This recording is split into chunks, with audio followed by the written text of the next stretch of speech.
You want to know the craziest part? Delilah Whitmore, she's the HOA president over at Pine Lake, actually thought she could intimidate me off my own land. And let me tell you, that's a mistake most people would never survive. But I did. And that's how I went from just another retired electrician to the guy who owned everything. The land, the water, and the entire damn community. Yeah, I said it. So there I was, minding my own business, when Delilah starts screaming at me from across the lake, calling me a trespasser. Her voice was one of those high-pitched ones that could break glass, and she was just waiting for me to get arrested. What she didn't know, and what none of those fancy homeowners around me knew, was that I wasn't just some outsider. I had inherited something they didn't: water rights. The kind of water rights that control the flow of every single drop to their precious lakefront properties.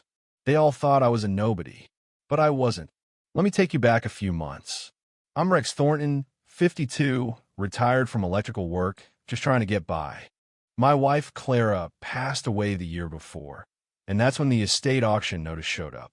It was from my uncle, Jasper, the hermit who lived on Pine Lake for years. He was long gone, and his place was up for grabs. I wasn't expecting anything much, just an old cabin and some land. The auction wasn't even on my radar, but I had a bit of money left over from Clara's life insurance, and something about it just clicked. Maybe it was the fresh air, maybe it was the idea of starting over. So I did it. Bought the place for $115,000. In hindsight, it was the best decision I ever made. I drove out there, traded Denver's smog for the crisp mountain air. And damn, that place looked perfect. A modest 1960s cabin on 3 acres, complete with a dock that Uncle Jasper had built himself. The real surprise, though, was Pine Lake Estates, those million-dollar homes all around my property. They all claimed exclusive lake access, but they had no clue about the legal loophole I just walked into. Now, let me tell you about Delilah. She didn't waste any time making herself known. A few days after I moved in, she shows up on my property, clipboard in hand, dressed like she was about to go to the gym, but the kind of gym where the membership costs more than most people's rent. She didn't even introduce herself properly. Just launched into a list of violations she claimed I had. Everything was about my dock. The dock Uncle Jasper had built with his own hands. And the worst part? She acted like she owned everything around the lake, like it was hers to control. I didn't get mad. Well, not at first. I just told her I'd bought the place legally, with clear title. That's when her smile turned cold. She told me Pine Lake Estates was a premier community, and I needed to comply with their standards. I didn't care much for standards. I cared about what was legally mine. And what was mine, apparently, was every drop of water that flowed into that lake. But it didn't end there. 3 days later, Delilah comes back with a so-called environmental inspector named Dale. This guy was a joke. The first thing I noticed was his crooked state seal on his shirt. Looked like it had been ironed on at the last minute. He started poking around, taking pictures of my dock, asking all kinds of questions about the water. None of it made sense. Why was he asking me about fish and wildlife patterns? This guy wasn't an inspector. He was just part of Delilah's scheme. That's when I knew something was off. I dialed the Montana Department of Environmental Quality, and they confirmed that there wasn't any inspection scheduled for Pine Lake. Dale wasn't real. He dropped his fake ID and ran. But Delilah, of course, doubled down. She accused me of intimidating official personnel. That's when I really started seeing who she was, someone who was willing to do anything to hold on to control. I decided to dig deeper. I called a real estate attorney, and he confirmed what I'd suspected. My deed was ironclad, and it wasn't just for lakefront property. It included something called territorial water extraction privileges. Essentially, I owned the entire lake's water supply. Every single house in Pine Lake Estates was relying on water that legally belonged to me. I could have shut them all down with one phone call, but I wasn't going to. Not yet. 2 days later, I got a certified letter from Delilah. She was organizing an emergency HOA meeting to challenge my property rights.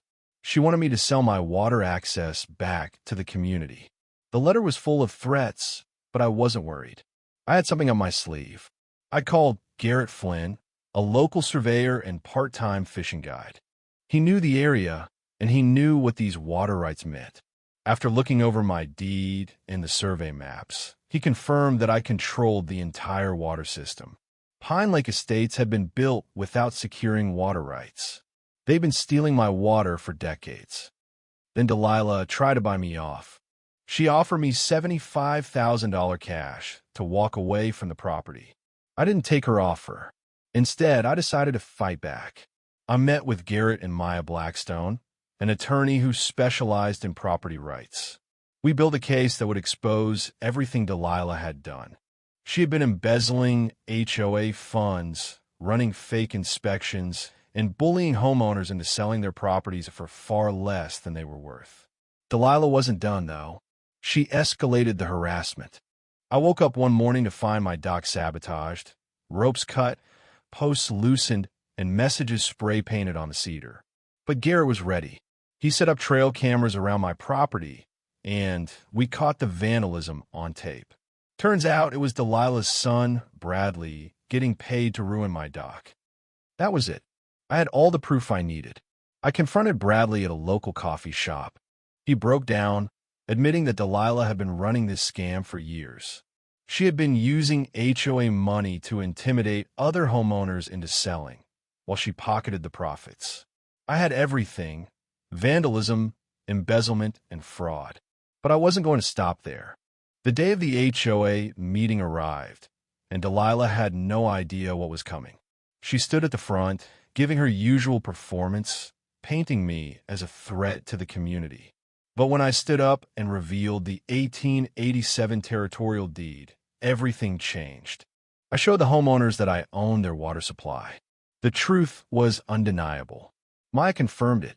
They had been using my water without permission for 30 years. Then came the clincher.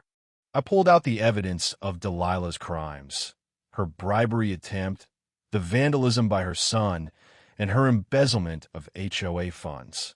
The room went silent. The neighbors who had once supported her now turned against her. The final nail in the coffin came when Deputy Rodriguez stepped forward and arrested Delilah for embezzlement and filing false police reports. As she was led away in handcuffs, I turned to the crowd and reminded them, maybe you should check who actually owns the water you're floating on. From that moment on, everything changed. Pine Lake Estates was freed from Delilah's grip. The HOA was dissolved and reformed with transparency and fairness. The water rights settlement I proposed funded a conservation fund that protected the lake's ecosystem for future generations. And Delilah? She's in federal prison now, facing charges for everything she'd done. What started as a fight for my dock turned into a battle for justice. I didn't just save my property, I saved a community from a tyrant. So what would you do in my shoes?